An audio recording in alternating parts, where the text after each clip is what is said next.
समस्या है।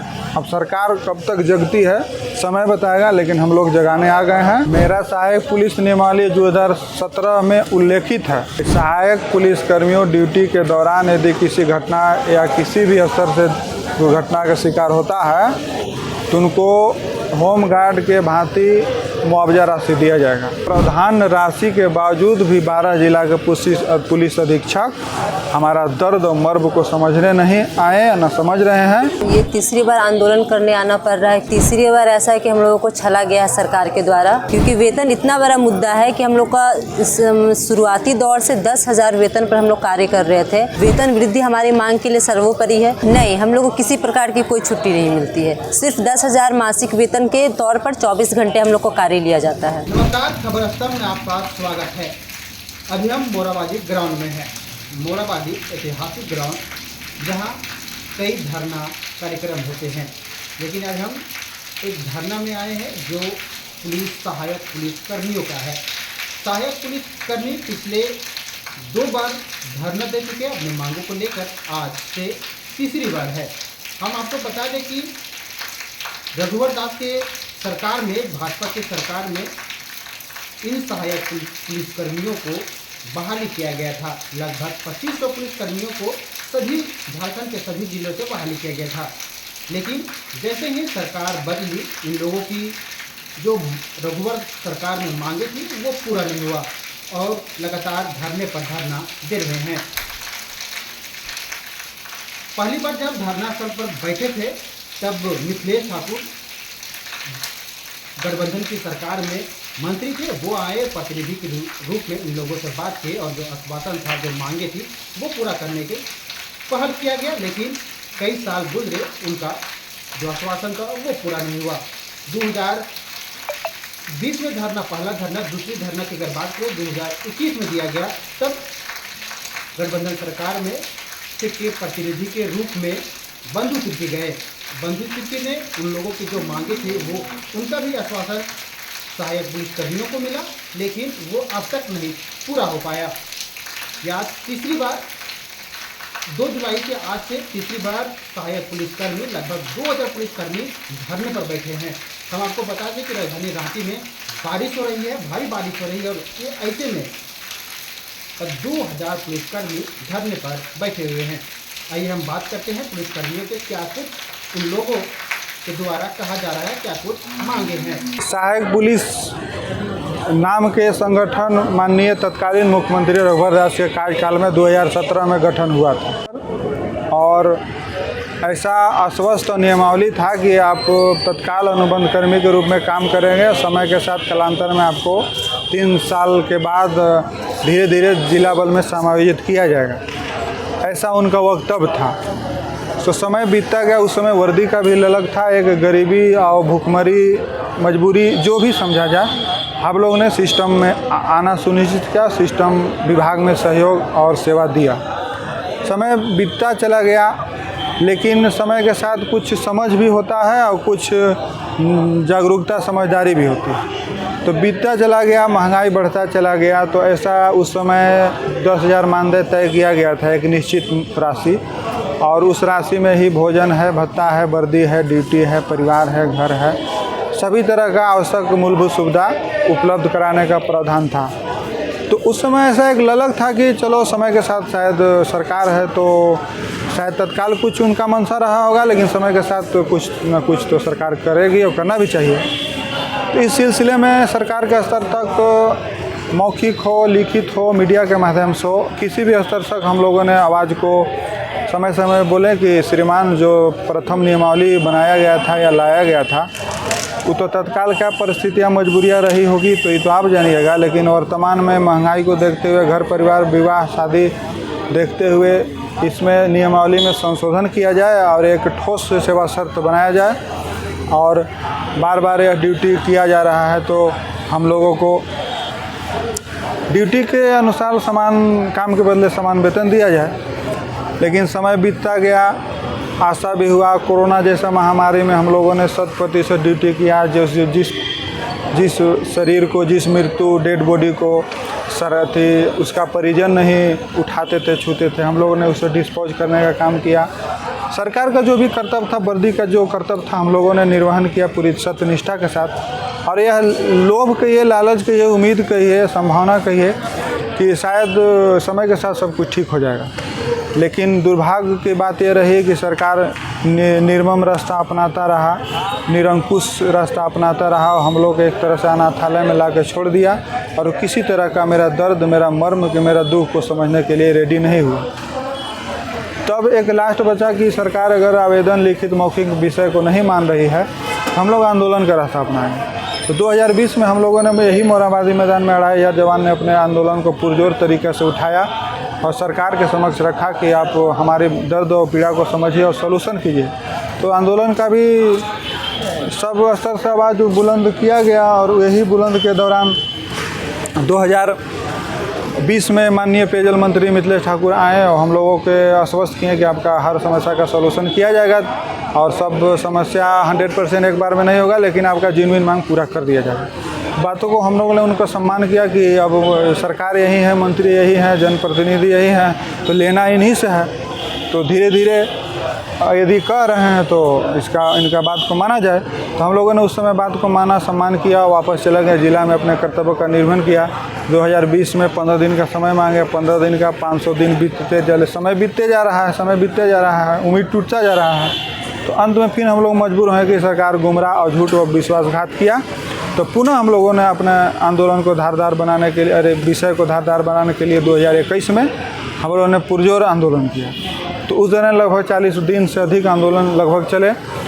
तो तत्कालीन मंडल विधायक बंधु तिर्की आकर हम लोगों को आश्वस्त किए, जो मैं बोल रहा हूँ वो मुख्यमंत्री हेमंत सोरेन का प्रतिनिधि के रूप में मुख्यमंत्री बोल रहे हैं, इसलिए आप लोग बात को मानिए और अपने ज़िला में योगदान दीजिए, आपका जो भी जेन्युइन मांग है पूरा किया जाएगा।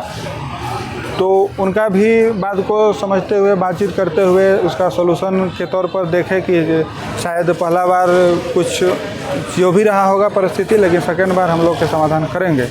समय बीतता गया, लेकिन सेकेंड बार भी आज 60 दिन समय मांगा था, लगभग 600 दिन हो गए, लेकिन टस से मस नहीं हुआ। वो दर्द और पीड़ा वही बना रहा।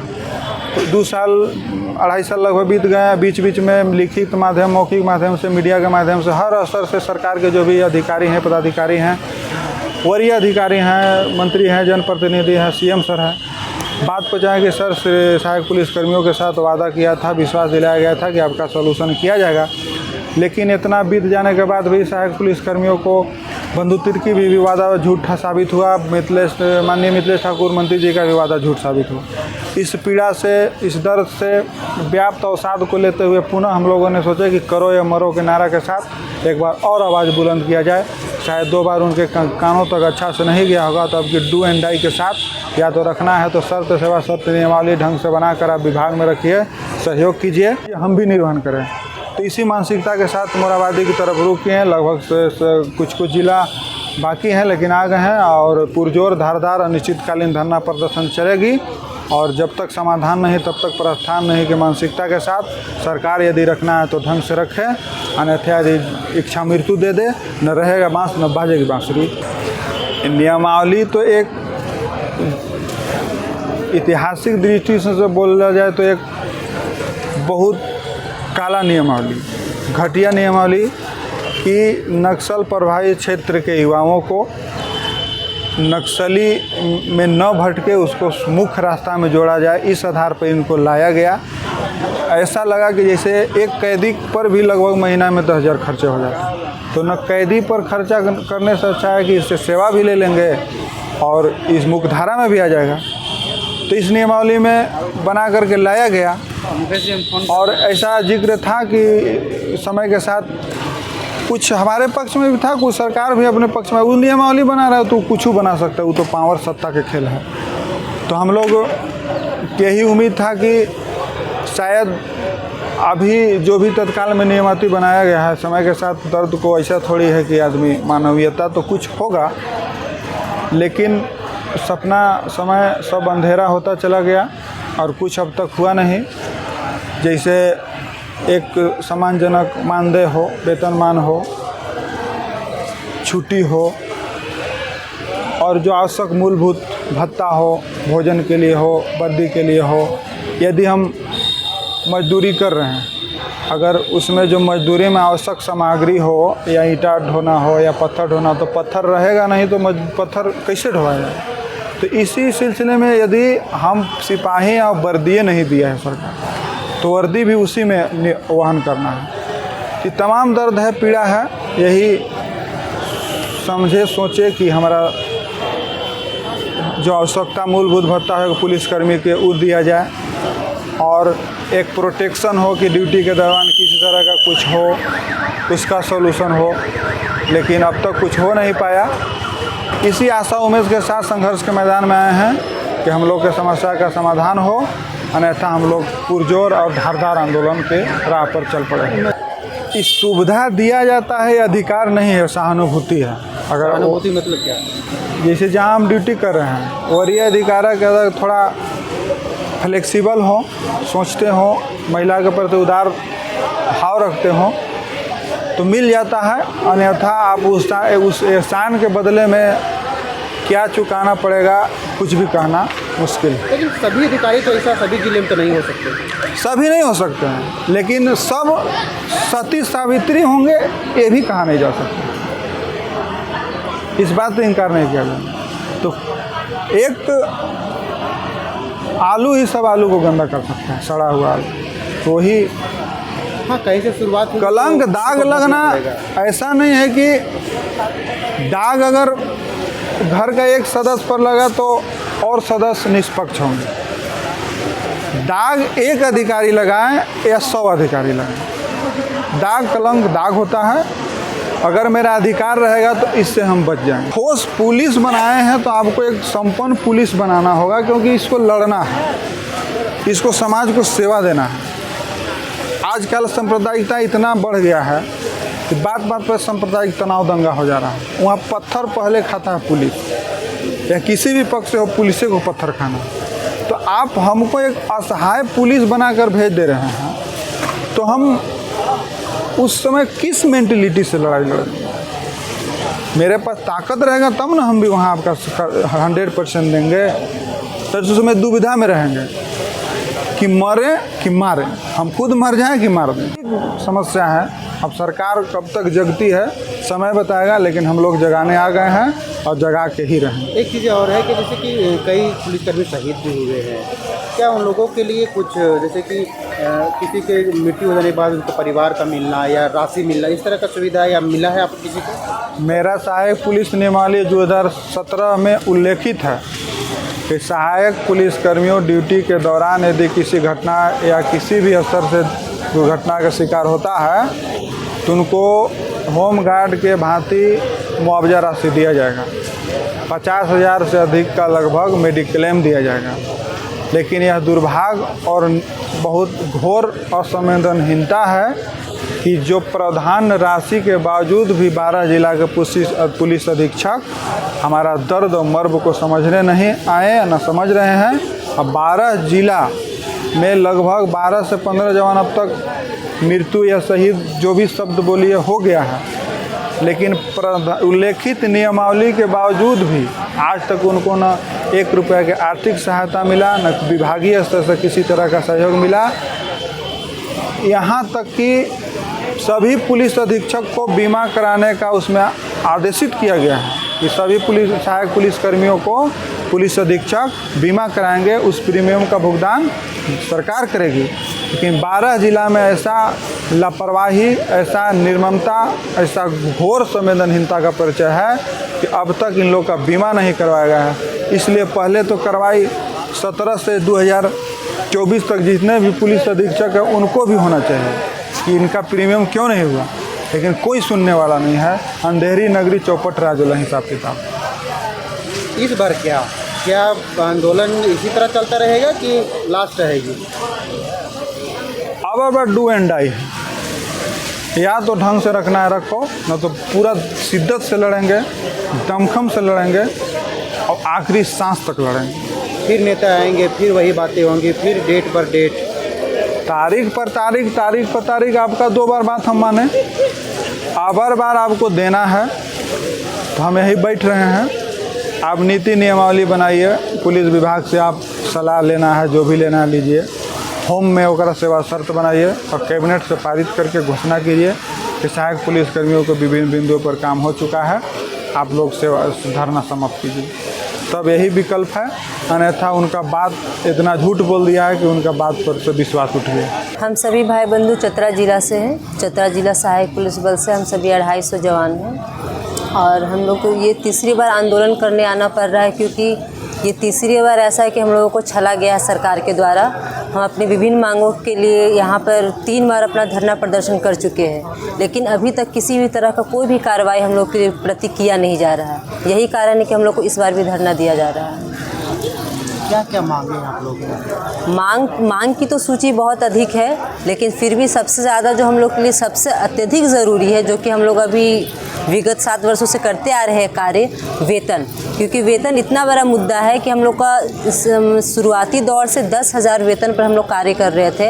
आज महंगाई के दौर पर हम लोग इतने साल तक अभी कार्य कर चुके हैं, लेकिन इसमें 1% भी कभी भी किसी प्रकार का कोई भी वेतन वृद्धि नहीं हुआ है, जिसके कारण हम लोग को बहुत सारी समस्याओं का सामना करना पड़ता है। वेतन वृद्धि हमारी मांग के लिए सर्वोपरि है और उसके बाद है हम लोगों का अस्थायी होना, क्योंकि ये तो सरकार द्वारा पहले भी कहा जा चुका था कि आप अपने कार्य में अगर 2 वर्ष में लगातार अपने कार्य में निपुण रहे, अच्छे रहे, अच्छा आपका आचरण रहा, जो भी है, तब आप लोगों को ये अस्थायी कर दिया जाएगा। लेकिन हम लोग को बस आश्वासन देकर सिर्फ छला गया है, किसी प्रकार का कोई कार्य नहीं दिया गया है। और फिर जो भी हम लोग को वेतन भत्ता, जिस तरह की ज़रूरी समस्याएं, मतलब ज़रूरी आवश्यकताएं होती हैं, किसी प्रकार कोई भी हम लोग को लाभ नहीं मिला है। मुझे आवश्यकता है कि जैसे कि आप लोग महिला हैं, महिलाओं की एक छुट्टी भी होती है, तो वो सारी चीज़ें आप लोग के हैं? नहीं, हम लोग को किसी प्रकार की कोई छुट्टी नहीं मिलती है। सिर्फ 10,000 मासिक वेतन के तौर पर 24 घंटे हम लोग को कार्य लिया जाता है। आप मैरिड भी हैं। अच्छा, घर से क्या बोला जाता है कि अब इतना आंदोलन में जा रहे हैं, किस तरह की बातें घर में होती हैं? जिस तरह की हम लोग महिलाएं हैं, महिलाओं के लिए तो इतना ज़्यादा दबाव है, हम लोग सिर्फ दबाव में आकर यहाँ पर रहते हैं। इसलिए क्योंकि जब हम लोग 10,000 पर सिर्फ कार्य करने घर से भी निकल रहे हैं, तो वो तो सबसे बड़ी हम लोग के लिए मतलब चुनौती रहती है। और प्लस अभी जब हम लोग चतरा जिला छोड़कर यहाँ पर इस धरना स्थल पर पहुँचे हैं, वो सबसे ज़्यादा हम लोग के लिए दिक्कत होता है, क्योंकि वहाँ तो रहते कम से कम किसी तरह से हम लोग मतलब पहुंच जाते हैं परिवार के पास। लेकिन अब सब कुछ छोड़ के जब यहाँ आए हैं, पारिवारिक दबाव बहुत ज़्यादा रहता है, प्लस हम लोग अपने बच्चों को भी छोड़ कर आते हैं। तो किस तरह का दबाव, जैसे कि और सारी महिलाएं भी हैं, तो क्या फेस करना पड़ता है इस तरह? यही फेस करना पड़ता है कि आप इतने वर्षों से है 10,000 में कार्य कर रहे हैं, 24 घंटा आप घर परिवार को छोड़कर, उससे ज़्यादा तो आप घर पे भी कार्य कर सकते हैं। अगर हम लोग आर्थिक सहयोग दे रहे हैं, तो आर्थिक सहयोग ऐसा होना चाहिए कि कुछ परिवार के लिए भी कर सके, बच्चों के लिए भी कर सके और अपने लिए भी कर सके। लेकिन 10,000 ऐसा है कि पहले हम लोग की अपनी पूर्ति के लिए कम से कम 3-4 हज़ार हम लोग को मासिक चाहिए, और प्लस बच्चे और परिवार की तरफ से हम लोग उतना पूर्ति नहीं कर पाते, तो इस कार्य में रहना न रहना हम लोग के लिए बराबर होता है, खासकर महिलाओं के लिए। आप लोग का तीसरा बार है, कई बार सरकार भी आए, प्रतिनिधि भी आए, डेट मिलता जा रहा है, तो क्या इस बार भी मिलने के आप लोग क्या निर्णय लेंगे? ये तो हम लोग को पूरी तरह से पता है कि सरकार हर साल हर बार हम लोग के साथ छल किए, इस बार भी छल करेंगे, लेकिन फिर भी यही हम लोग का विश्वास रहेगा कि करो या मरो। अब जब सरकार हम लोग से छल करके हम लोग को इस तरह से धोखा देने की ठान ही लिए है, तो हम लोगों ने भी ठान लिया है कि अब हर तरह से इस बार हम लोग को बने रहना है और डटे रहना है। जैसे कि हम आप लोगों को बता चुके हैं कि सहायक पुलिसकर्मी धरने पर हैं, और उन लोगों की बात भी सुनाएं कि महिला पुलिसकर्मी क्या कर रही हैं, उन लोगों को घर से क्या क्या बातें सुननी पड़ रही हैं। जो सहायक पुलिसकर्मी है वो अपनी मांगों को रखे। आज से पुलिसकर्मी धरने पर हैं। हम प्रत्येक दिन का आपको अपडेट देंगे, सहायक पुलिसकर्मी क्या करने वाले हैं। अभी दिन का सुबह हुआ है, शाम तक क्या करेंगे, कितने सहायक पुलिसकर्मी सभी जिलेदार हैं, वो सारी चीज़ें बताएंगे। तब तक के लिए हमें दीजिए इजाज़त। नमस्कार। खबर स्तंभ।